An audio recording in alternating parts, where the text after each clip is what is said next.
அம்மா, நீங்க என்ன நினைச்சிட்டு இருக்கீங்க? வெண்ணிலோட ஹேர் ஸ்டைலு, ட்ரெஸ்ஸிங் சென்ஸு, கெட்டப்பெல்லாம் மாத்திட்டதால அவளை எனக்கு புரிஞ்சிருச்சு, எல்லாத்துக்கும் நான் அவளை தேடுறேன்னா. நான் உங்ககிட்ட சொன்னது அவ பார்க்கறதுக்கு எப்படி இருக்காங்கிற அப்பியரன்ஸ் பத்தினது மட்டும் இல்லம்மா.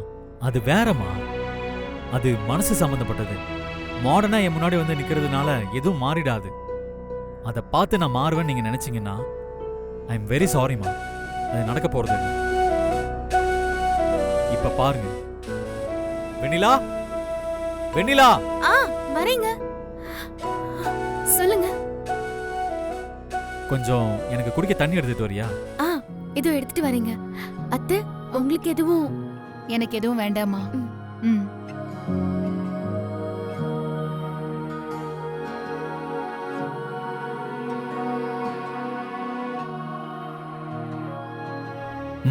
தேங்க்ஸ். ஐயோ, இதுக்கு எதுக்குங்க தேங்க்ஸ்னு பெரிய பெரிய வார்த்தையெல்லாம் சொல்லிக்கிட்டு? வேற எதுவும் வேணுமா? ஆஹா, வேணாம். அத்தை, எனக்கு கிச்சன்ல கொஞ்சம் வேலை இருக்கு. உங்களுக்கு ஏதாவது வேணும்னா கூப்பிடுங்க. சரி. பாத்தீங்கல்ல, தேங்க்ஸ்னு சொல்றது ஒரு பேசிக் கர்ட்டஸியா நான் பார்க்கறேன். அது ரிலேஷன்ஷிப்குள்ளேயும் இருக்கணும்னு நினைக்கிறேன். ஆனா அவ ஒரு ஹஸ்பண்ட் எதுக்கு நமக்கு தேங்க்ஸ் சொல்லணும்னு யோசிக்கிறா. அந்த ஐடியாவே எனக்கும் அவளுக்குமான பெரிய கேப். அது இந்த மாதிரி மேக்கப் போட்டெல்லாம் உங்களால சரி பண்ண முடியாது. மற்றபடி வெண்ணிலா எனக்கு இந்த காஃபி கொடுக்கறது, கப் எடுத்துட்டு போறது, ஃபோனை சார்ஜ் போடுறதுக்கெல்லாம் சம்பளத்துக்கு ஒரு நல்ல ஆளை வச்சா அவங்களும் செய்யற வேலைதாம்மா. ப்ளீஸ் புரிஞ்சுக்கோங்க.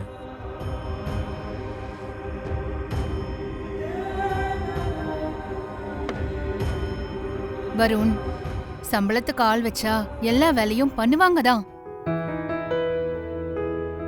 ஆனா உன் மனச புரிஞ்சு நீ கேக்குறதுக்கு முன்னாடியே எல்லாத்தையும் செய்யற அந்த அக்கறையும் அன்பும் இருக்குல்ல,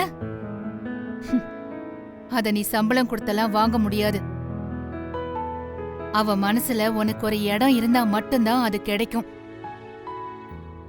உன் மனசுலயும் வெண்ணிலாவுக்கு இடம் இருக்குன்னு உனக்கே தெரியும். அத உன் பிடிவாதத்தால மூடி மறைக்க பாக்குற. வெண்ணிலாவை புரிஞ்சும் ஏத்துக்க மறுக்கிற.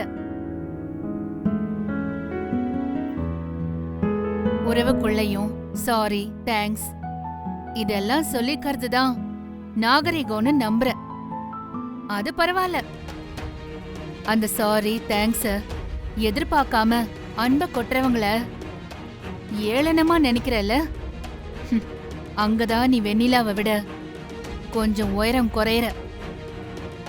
சீக்கிரமே வெண்ணிலா யாருன்னு மனசார புரிஞ்சுக்குவ. அன்னைக்கு இதுக்கெல்லாம் வருத்தப்படுவ. அப்படி நீ வருத்தப்படுற மாதிரி ஒரு நிலைமை உனக்கு வரணுமான்னு நீ யோசிச்சுக்க.